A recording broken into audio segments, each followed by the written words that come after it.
Hi everyone, Sergio from TheGamer.com here, and today I just wanted to share with you Scooby and Betrayal at Mystery Manor.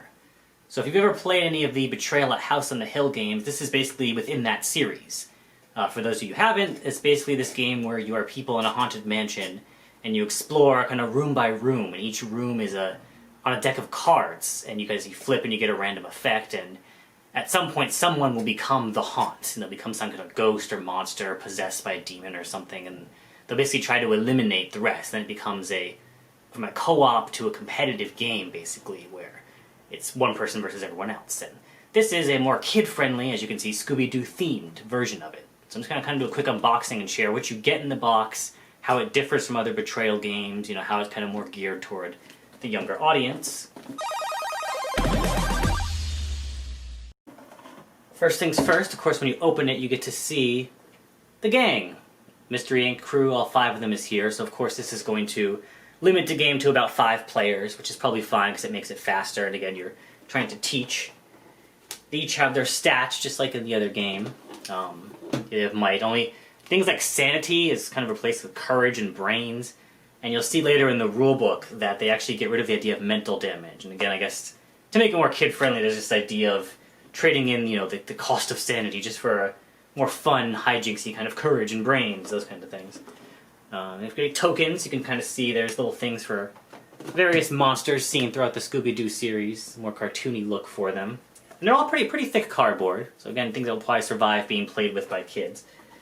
And then you get into the rooms themselves. And you kind of get the same things as a Betrayal game, so you have everything you can find in a haunted mansion. You have like the laboratory, corridor of statues, the servants' quarters, an attic with all kinds of spooky sheets. One of them is probably going to be a ghost. And the idea, of course, you go through, and like I said, one by one needs to be flipped over. So the other side they have, it says inside, outside, which part of the house you're in, because different things will tell you to flip different things.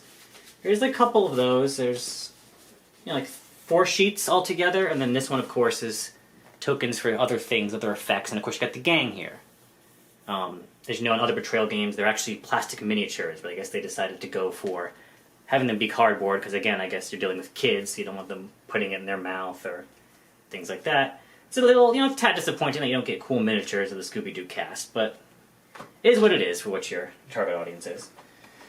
And then at the end, of course, you have the rulebooks. These actually come bound together. You have 3 of them. One's the general rules, and it explains everything. And you have the 2 for at the end, when the monster is revealed, you have one for them, and then one for the survivors, which are the rest of the gang. And again, there's this idea that they say in the rulebook, someone can actually volunteer to be the monster if they want. So in regular Betrayal at House on the Hill, you actually are randomly assigned being the traitor, and one person, be different each game, basically. In this one, I guess they didn't want to put the pressure on anyone to be the traitor, so you can choose to do it, or you can opt out in general, which is interesting.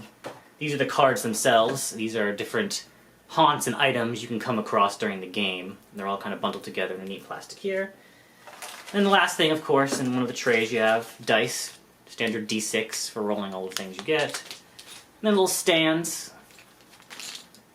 and clips for all the different tokens, sliders to indicate your stats, and then at the end of it all, of course, is the tray. And it's nice, so once you finally punch out the cardboard, you can put the characters there, put the cards there, put the tokens there, whatever you want.